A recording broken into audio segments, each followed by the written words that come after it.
السلام علیکم dear friends, welcome to the channel جو کہ ہے ایپیسوڈک ناول سٹوریز۔ ناول کا نام ہے عزت اور اس کو لکھا ہے بینش مجید ملک نے۔ اس کے قسط نمبر ہے 20۔ عارض بات سنو۔ گل نے بڑی عجلت میں تیار ہو کر باہر جاتے ہوئے عارض کو روکا۔ جی آپی۔ وہ جلدی میں تھا لیکن پھر بھی اس کی آواز سن کر رک گیا۔ کیا بات ہے عارض؟ جب سے ہم آئے ہیں میں دیکھ رہی ہوں تم کچھ پریشان اور الجھے سے لگ رہے ہو۔ گھر میں بھی کم نظر آ رہے ہو، سب خیر تو ہے نا؟ جب سے وہ لوگ آئے تھے عارض کو ایسے ہی دیکھ رہے تھے۔ ایک تو وہ گھر میں بہت کم ٹک رہا تھا اور اگر گھر میں ٹکتا بھی تو ان کے پاس بہت کم بیٹھتا تھا کیونکہ اسے کالز ہی بہت زیادہ آ جاتی تھیں اور وہ بڑی عجلت میں ان کے ساتھ اٹھا تھا۔ وہ اس سے عباد کے بارے میں بھی بات کرنا چاہ رہی تھی لیکن اس کے پاس تو جیسے وقت ہی نہیں تھا۔ لیکن آج اس نے بھی عارض کو ہال سے باہر جاتے دیکھ کر پکڑ ہی لیا۔ جی آپی، میں کچھ الجھا ہوا ہوں اور پریشان سا تھا لیکن اب امید ہے کہ سب ٹھیک ہو جائے گا، آپ دعا کرنا۔ وہ واپس مڑ کر ان کے پاس بیٹھتے ہوئے ریلیکس انداز میں بولا اور پھر سے صوفے پر سر کو پشت لگا کر ٹکا دیا۔ اس نے غور سے دیکھا، وہ کافی تھکا ہوا لگ رہا تھا لیکن آج اس کے چہرے پر کوئی پریشانی نہیں تھی، صرف سکون ہی سکون تھا۔ جب سے ملک عباد کا قتل کا الزام لگا تھا تب سے ہی وہ پریشان تھا کیونکہ ایک طرف تو اس کا پورا خاندان دکھی تھا، وہ ان کے لیے کچھ کرنا چاہتا تھا اس لیے اس نے کیس ری اوپن کروایا تھا۔ دوسری طرف آبگینیں تھی جو اسے بہت عزیز تھی، وہ بھی بھائی کی موت پر دکھی اور قیصر کی دھمکیوں سے پریشان تھی۔ وہ اسے بھی قیصر خان کے چنگل سے نکالنا چاہتا تھا لیکن یہ سب تبھی ممکن تھا جب وہ پہلے والے کیس سے بری و ذمہ ہوتے، اور یہ سب اتنا آسان نہیں تھا۔ لیکن پھر اللہ نے وسیلہ بنایا اور عزت نے سیل بھیج دیا اس کی طرف، جس کی مدد سے یہ سب ہو پایا تھا۔ اگر وہ سیل نہ بھیجتی تو یہ کیس کبھی حل نہ ہوتا۔ اسے بھی وہ ثبوت دیکھ کر حیرت ہوئی تھی کہ زید خان کے قتل میں اس کا اپنا کزن ملوث تھا اور الزام ملک کی بات پر لگ گیا۔ بڑی سمجھداری سے چال چلی تھی قیصر نے، لیکن اب خود ہی پھنسنے والا تھا وہ اس میں۔ کیا ہوا؟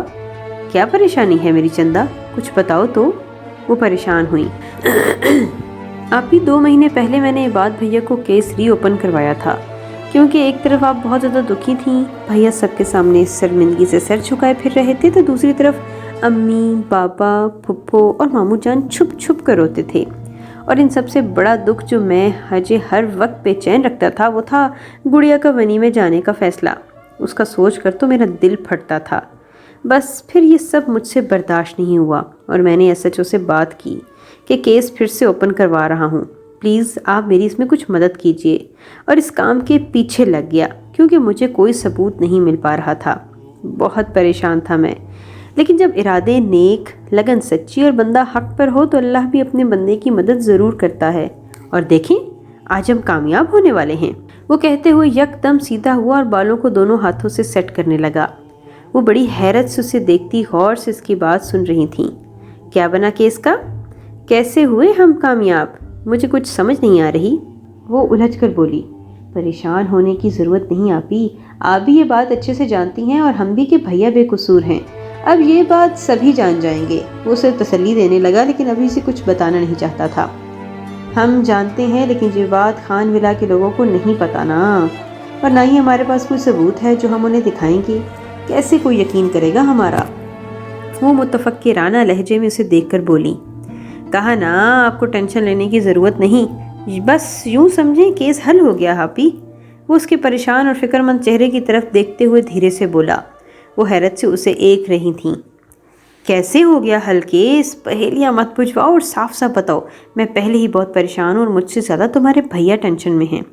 اب کہ وہ بھی اسے غصے سے گھورتے ہوئے بولی۔ عارض نے دیکھا وہ بہت زیادہ پریشان تھی اور بار بار پہلو بدل کر اسے سچ جاننے کی کوشش میں تھیں۔ وہ بھی اس کو اتنا پریشان دیکھ کر کچھ سوچتے ہوئے اپنی جگہ سے اٹھا اور اس کے پاس بیٹھ کر اس کے ہاتھوں کو اپنے ہاتھوں میں لے کر رسان سے گویا ہوا۔ بہت بہت مبارک ہو آپی، ہم کامیاب ہو گئے۔ آج میں نے پولیس تک وہ ثبوت پہنچا دیا ہے جو بھیا کو بے گناہ ثابت کرے گا، اور وہ ثبوت ہے جس کو کوئی جھٹلا نہیں سکتا۔ اسے دیکھ کر صاف پتہ لگتا ہے کہ قاتل بھیا نہیں، وہ سب ایک سوچی سمجھی سازش تھی جسے ہم تو کیا پنچایت کے ساتھ ساتھ دونوں پنڈوں کے لوگ بھی دیکھیں گے، اور پھر سب کو پتہ لگ جائے گا کہ ملک عباد بے گناہ ہے اور قاتل کوئی اور۔ تم سچ کہہ رہے ہو عارض؟ خوشی کے مارے گل تو بوکھلا ہی گئی تھی۔ کچھ دیر تو اسے کچھ بولا ہی نہیں گیا تھا اور پھر ایسے ہی بوکھلا کر بولی، جی میں سچ کہہ رہا ہوں آپی، لیکن وعدہ کریں آپ یہ بات ابھی کسی کو نہیں بتائیں گی۔ جب تک وہ لوگ پنچایت نہیں بلواتے۔ مجھے امید ہے 1-2 دن میں ان کا بلاوا ضرور آئے گا انشاءاللہ۔ آپ پریشان نہیں ہونا آپ نے، اوکے؟ باقی سب کو بھی سمجھانا ہے۔ اب میں چلتا ہوں، مجھے کوئی ضروری کام ہے۔ وہ اسے تسلیاں دیتا وہاں سے اٹھ گیا اور گل نے بھی اسے جانے سے نہیں روکا، لیکن اس کے جاتے ہی اب اس کے ذہن میں یہی سوال گونج رہا تھا کہ عارض کو اتنا بڑا ثبوت ملا کہاں سے؟ کچھ دیر سوچنے کے بعد اس نے سر جھٹکا اور اٹھ کر اپنے کمرے میں چلی گئی۔ بختو، پولیس کیوں آئی تھی؟ بختو ڈائننگ ٹیبل پر کھانا لگا کر کچن میں آئی تو اس نے مصروف انداز میں پوچھا، حالانکہ وہ اچھے سے جانتی تھی کہ عارض لالا نے کیس دوبارہ اوپن کروایا ہے اور پولیس بھی سلسلے میں سکندر خان سے ملنے آئی تھی، لیکن پھر بھی اس نے لاپرواہی بنے ہوئے اس سے پوچھا، پتہ نہیں عزت بی بی، چھوٹے خان کو پتہ ہوگا۔ وہ دھیرے سے جواب دے کر دوبارہ اپنے کام میں مصروف ہو گئی اور اس نے دیکھا تو وہ کافی الجھی ہوئی پریشان سی لگ رہی تھی۔ کیا ہوا بختو؟ تم کچھ پریشان لگ رہی ہو، خیر تو ہے؟ اس نے جگ میں پانی ڈالتے ہوئے پوچھا۔ نہیں تو آپ کو ہمیں لگ رہا، وہ گڑبڑا کر بولی اور جلدی سے اپنے چہرے پر ہاتھ مارا جیسے کہ چہرے سے پریشانی ہٹانا چاہ رہی ہو، لیکن وہ اس کی پریشانی بھاگ چکی تھی۔ بختو، تم نے خان لالا کو کہیں دیکھا ہے؟ اس کے بولنے سے پہلے ہی زری وہاں چلی آئی۔ جی زری بی بی، وہ مردانے میں گئے ہیں، پولیس آئی ہوئی تھی۔ بختو زری کو بتاتی اس کے ہاتھ سے پانی کا جگ لے کر باہر نکل گئی۔ پولیس؟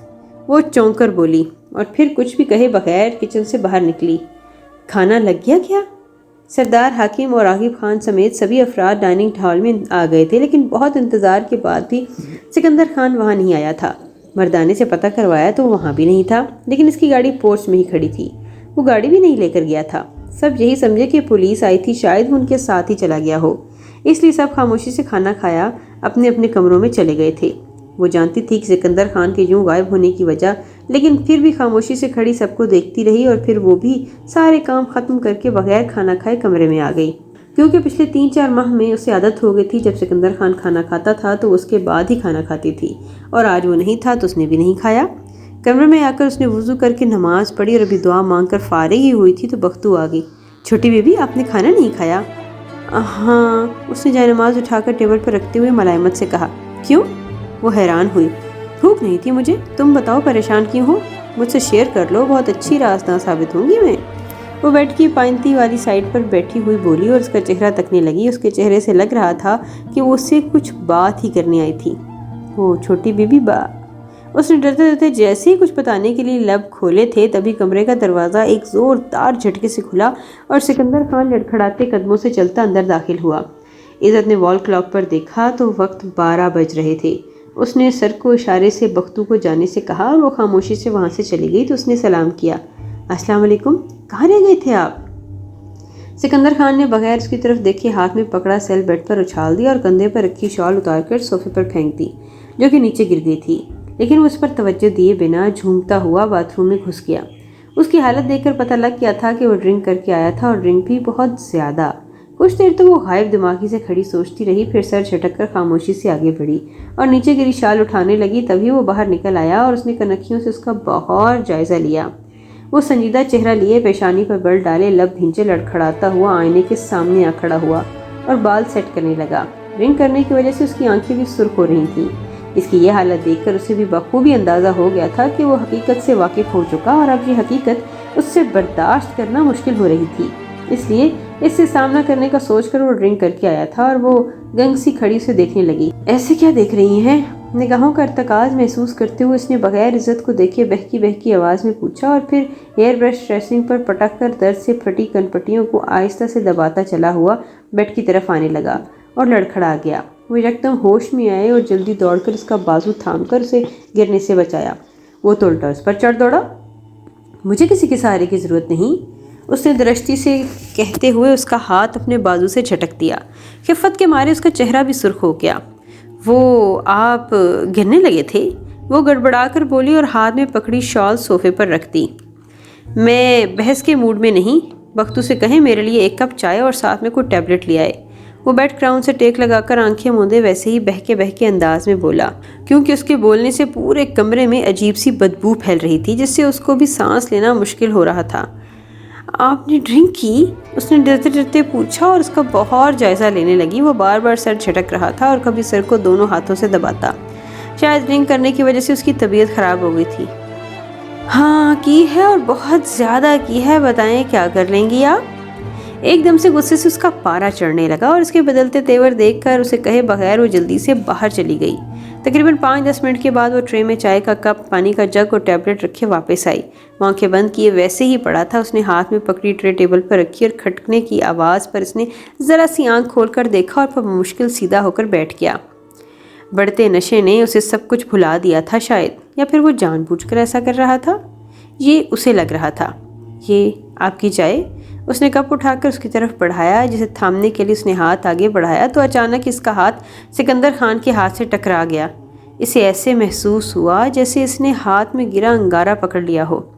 اس نے تیزی سے نظریں اٹھا کر اس کو دیکھا جو خود سے لاپرواہ بنا اب چائے کا کپ پکڑ کر لبوں سے لگا چکا تھا۔ اس نے بنا سوچے سمجھے اپنے ہاتھ اس کی پیشانی پر رکھ دیا اور اس کا جسم اتنا زیادہ گرم تھا، اسے لگ رہا تھا جیسے اس نے کسی گرم چیز کو ہاتھ سے چھوا ہو۔ وہ بخار سے تپ رہا تھا لیکن پھر بھی اس نے بتایا نہیں۔ اس نے جلدی سے ہاتھ کھینچا۔ کیا مسئلہ ہے آپ کو؟ اس نے چائے کا ایک کپ 1 منٹ میں ختم کر کے ناگواری سے پوچھا۔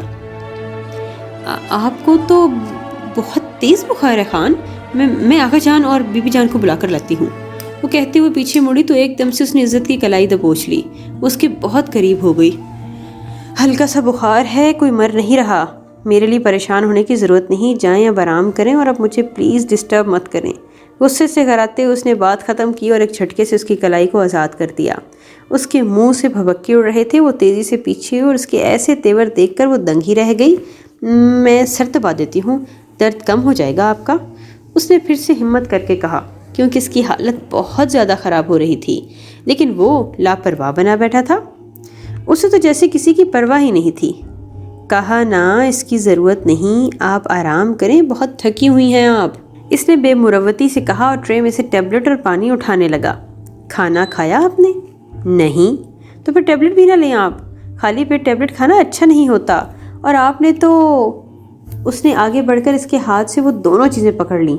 میری ڈاکٹر بننے کی ضرورت نہیں، کیا اچھا ہے کیا برا یہ میں اچھے سے جانتا ہوں۔ اس نے تیزی سے آگے بڑھ کر اس کے ہاتھ سے پانی کا گلاس اور ٹیبلٹ لی اور ایک ہی بار 2-3 ٹیبلٹس نکال کر نگل گیا اور پھر بنا اس کی طرف دیکھے منہ تک کمبل اوڑھ کر سو گیا۔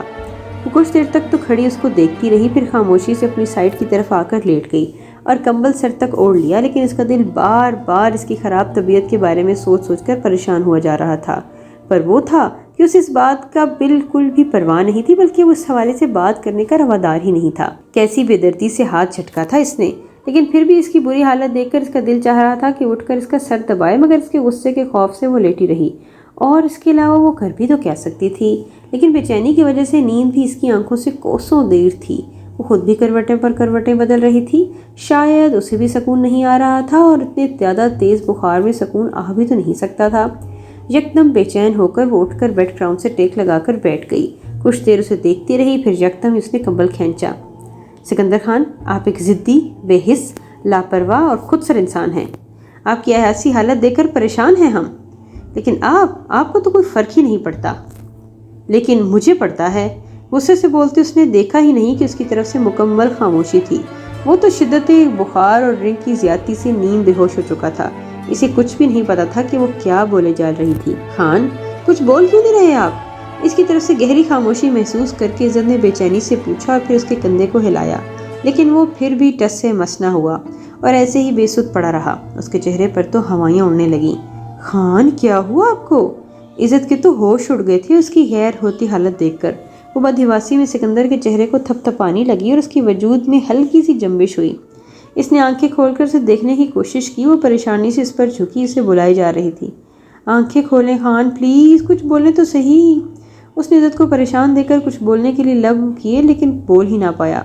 وہ بھی کچھ یاد آنے پر تیزی سے اٹھی اور وارڈروب سے تولیہ اٹھا کر واش روم سے بھگو کر لائی اور اس کی پیشانی پر لگانے لگی۔ ایک تو اتنا تیز بخار، دوسرے نشے سے بری حالت، تیسرا وہ خالی پیٹ گولیاں کھا چکا تھا جس سے اس کی حالت بگڑ رہی تھی۔ اسے سنبھالتے ہوئے وہ خود بھی نڈال ہو رہی تھی، لیکن پھر بھی کافی دیر اس کے ماتھے اور ہاتھوں پر گیلا تولیہ لگانے کے بعد وہ پاؤں کے تلووں پر بھی لگانے لگی۔ خان کی ایسی حالت دیکھ کر اس کے اپنے آنسو بھی نہیں تھم رہے تھے۔ وہ ایسی تولیہ بھگو کر اس کے ماتھے پر لگاتی رہی۔ تقریباً 2-3 بجے کا وقت تھا جب اس کے وجود میں حرکت ہوئی اور اس نے کروٹ بدلی۔ خان، اس نے دھیرے سے پکارا، مت کریں میرے ساتھ ہمدردی، عزت میں اس لائق نہیں ہوں۔ وہ اسے خود پر جھکے دیکھ کر بڑبڑایا اور اس کے ہاتھ جھٹک کر رخ موڑنے لگا۔ کون کس لائق ہے یہ تو اللہ بہتر جانتا ہے خان، اور میں ہمدردی نہیں کر رہی، سچ میں مجھے بہت افسوس ہو رہا ہے آپ کی یہ حالت دیکھ کر۔ اس حقیقت کو ہوش و حواس میں رہ کر بھی قبول کیا جا سکتا تھا۔ اگر میں بے قصور ہوتے ہوئے بھی سب کچھ سہ سکتی ہوں تو آپ کو بھی سچ کو برداشت کرنا چاہیے تھا۔ وہ نامعلوم لہجے میں بولی، لیکن وہ اس کے سننے سے پہلے ہی ہوش و خیرت سے بیگانہ ہو چکا تھا۔ وہ اس کا سر بھی سائڈ پر ڈھلک گیا۔ اس نے آہستہ سے اس کے سر کو سیدھا کر کے گود میں رکھا اور بیک گراؤنڈ سے ٹیک لگا کر بیٹھ گئی۔ کاش آپ اس حقیقت کو جاننے کے بعد مجھ سے بات کرتے، ہوش و حواس میں رہ کر قیصر خان کو اس کے انجام تک پہنچاتے۔ ایسے ہوش و خیرت سے بیگانہ ہونے کا کیا مقصد مجھے سمجھ نہیں آیا۔ حقیقت سے نظریں نہیں چرا سکتے آپ۔ اس کے بالوں میں دھیرے سے ہاتھ چلاتے ہوئے بولی، اور پھر جانے کب اس کی اپنی آنکھ لگ گئی اسے پتہ بھی نہیں چلا۔ عباد، کیا سوچ رہے ہیں آپ؟ واش روم سے نکلی تو عباد کو بیک گراؤنڈ سے ٹیک لگائے نہ جانے کن سوچوں میں گم دیکھ کر پوچھا، لیکن نہ تو اس کی طرف سے کوئی جواب آیا اور نہ اس کی پوزیشن میں کوئی فرق۔ وہ تولیہ پھینک کر تیزی سے اس کی طرف آئی۔ کیا ہوا عباد، بول کیوں نہیں رہے آپ؟ اس نے عباد کے کندھے کو ہلا کر پریشانی سے پوچھا۔ وہ میں امی اور بابا کے بارے میں سوچ رہا ہوں، وہ چونک کر سیدھے ہوتے بولا۔ گل بیٹے، ماں باپ کا سہارا اور بہنوں کے محافظ ہوتے ہیں، لیکن میں نے تو اپنا کوئی فرض ادا نہیں کیا۔ یہ بات سوچ سوچ کر میرا دماغ پھٹنے لگتا ہے۔ میری بہن میری وجہ سے امی اور بابا سے دور ہو گئی اور میری وجہ سے وہ اتنی بڑی سزا بھگت رہی ہے۔ مجھے سمجھ نہیں آتی ایسا میرے ساتھ ہی کیوں ہوا۔ میں نے تو اس دن سرداروں کے حوالے کرنا تھا خود کو، کیوں گئی عزت وہاں؟ کیوں نہیں مانی اس نے ہماری بات؟ وہ دکھ سے پھٹ پڑا اور یہی باتیں اسے اندر ہی اندر کھائے جا رہی تھیں۔ وہ ہنسنا بولنا بھول گیا تھا۔ اسے یاد تھا تو بس یہی کہ وہ بہن کا مجرم تھا، ماں باپ کے دکھ کی وجہ تھا۔ جب وہ اسے واپس آئے تو سب ہی اسے سمجھا کر تھک گئے، لیکن اس کے ذہن میں تو ہر وقت ایک ہی بات گردش کرتی تھی کہ وہ اچھا بیٹا نہ بن سکا اور نہ ہی اچھا بھائی۔ آپ ایسی فضول باتیں سوچ کر نہ کریں خود کو ہلکان۔ انشاءاللہ سب جلد ٹھیک ہو جائے گا، اور آپ یقین کریں اپنی آنکھوں کے سامنے آپ سب کچھ ٹھیک ہوتا دیکھیں گے۔ کیا آپ کو اللہ پر بھروسہ نہیں ہے؟ عارض نے کیس ری اوپن کروایا ہے تو کچھ نہ کچھ ضرور کرے گا وہ، بس آپ پریشان نہ ہو، خود بھی ہمت کریں اور امی بابا کی ہمت بھی بڑھائیں۔ آپ کو ایسے شرمندہ اور گلٹ میں دیکھ کر وہ زیادہ پریشان ہو جاتے ہیں۔ اپنا نہیں تو باقی کا ہی خیال کر لیں، اپنے آنے والے بچے کا خیال کر لیں کہ وہ کیا سوچے گا۔ آپ خود کو کیوں اذیت دے رہے ہیں؟ جو ہوا یا ہونا ہے ہماری قسمت میں لکھا ہے، اور قسمت کا حال تو اللہ ہی بہتر جانتا ہے۔ پلیز آپ ہمارا خیال کر لیں۔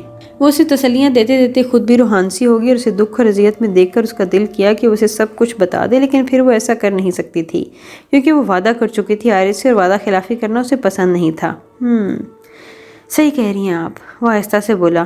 اٹھے اپنا حلیہ درست کریں اور باہر آئیں، سب انتظار کر رہے ہوں گے ہمارا۔ اسے بازو سے پکڑ کر اٹھاتے ہوئے رسان سے بولی، میں ابھی آتا ہوں، فریش ہو کر آپ چلیں۔ وہ بھی اٹھ کھڑا ہوا۔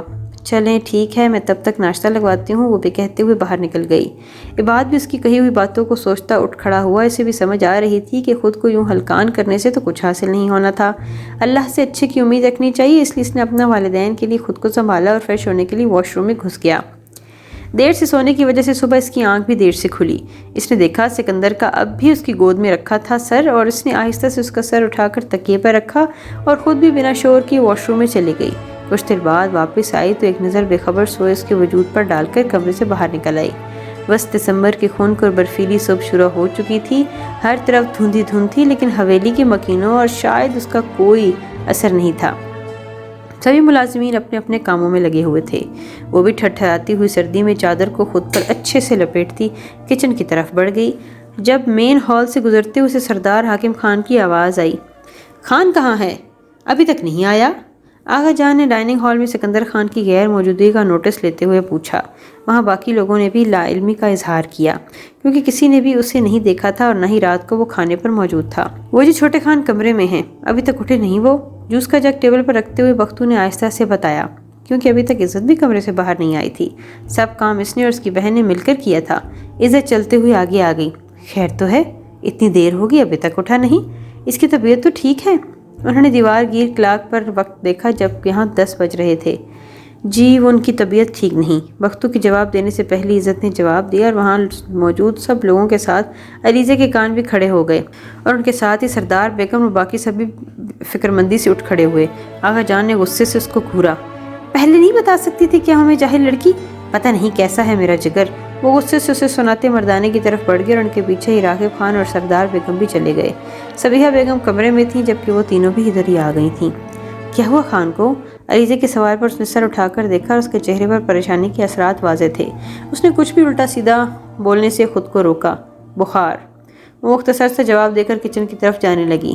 تم نے کسی کو بتایا کیوں نہیں؟ لیکن ابھی اس کی انویسٹیگیشن جاری تھی کیونکہ انہوں نے خود منع کیا تھا مجھے، اور ویسے بھی وہ ایسی حالت میں نہیں تھے کہ میں آقا جان کو بتاتی۔ وہ عریضے کو بڑے تحمل سے جواب دیتی باقی سب کو حیران کر گئی۔ کیا مطلب؟ اس نے ماتھے پر بل ڈالے پوچھا۔ مطلب وہ ہوش و حواس میں نہیں تھے، اور ایسی کیا وجہ تھی جو وہ ہوش و اراد اور خرد سے بیگانہ تھے؟ آپ انہی سے پوچھ لینا۔ جو وجہ مجھے معلوم ہے وہ میں آپ لوگوں کو بتا نہیں سکتی، کیونکہ میں چاہتی ہوں کہ آپ خود ہی بتائیں سب کو کہ غلط فہمی میں رہنے والے انسان جب اچانک ہی تلخ حقیقت کا سامنا کرتے ہیں تو ہوش کیسے اڑتے ہیں ان کے، اور اپنے ہی کیے پر کیسے شرمندہ ہوتے ہیں۔ سنجیدگی سے کہتی وہ وہاں سے چلی گئی تھی اور وہاں زری اور ابھی کا ماتھا ٹھنکا۔ کیا مطلب عزت؟ آبی نے الجھے بھرے لہجے میں پوچھا۔ سوری آپی، آپ کو آپ کے لالا جان ہی بتا سکتے ہیں، وہ لاپرواہی سے بولی، اور آج وہ انہیں بدلی اور پرسکون سی لگ رہی تھی۔ سکندر خان کسی سے پوچھ رہا تھا، اسے اچنبھا ہوا۔ وہ تجسس سے اب اگلے بندے کے جواب کا انتظار کر رہا تھا۔ جی چھوٹے خان۔ بختو کی گھبرائی ہوئی آواز سن کر اس کی آنکھیں پھٹی رہ گئیں۔ ہاتھ میں پکڑی ٹرے اس کے ہاتھ سے چھوٹتے بچی۔ اس نے بمشکل خود کو سنبھالا اور تھوڑے دروازے کے پاس ہو کر سننے لگی۔ تمہیں ڈرنے یا گھبرانے کی ہرگز ضرورت نہیں بختو، ہم سب ہوں گے تمہارے آس پاس۔ سوری کرنا میری مجبوری ہے، ورنہ عورتوں کو استعمال کرنا میری عادت نہیں، اور نہ ہی میری انا اور غیرت اس بات کی اجازت دیتی ہے۔ سکندر خان کی روبدار آواز اس کی سمتوں سے گزری اور پھر اسے سمجھانے کی کوشش کر رہا تھا۔ کیا کروانا چاہ رہا تھا خان بختو سے؟ اس نے الجھ کر خود سے پوچھا۔ وہ بس اتنا ہی بولی۔ عزت کے ذہن میں زوردار جھمکا ہوا۔ رات کو بختو کچھ بتانا چاہتی تھی اس کو، مجھے اکیلے میں بات کرنی ہوگی اس سے۔ وہ سوچتی ہوئی دروازہ دھکیل کر اندر آ گئی، اور سکندر خان بیڈ گراؤنڈ سے ٹیک لگائے نیم دراز سا تھا، اور جبکہ کچھ فاصلے پر سر جھکائے بختو کھڑی تھی، اور اس کے آتے ہی کمرے میں مکمل خاموشی ہوگی۔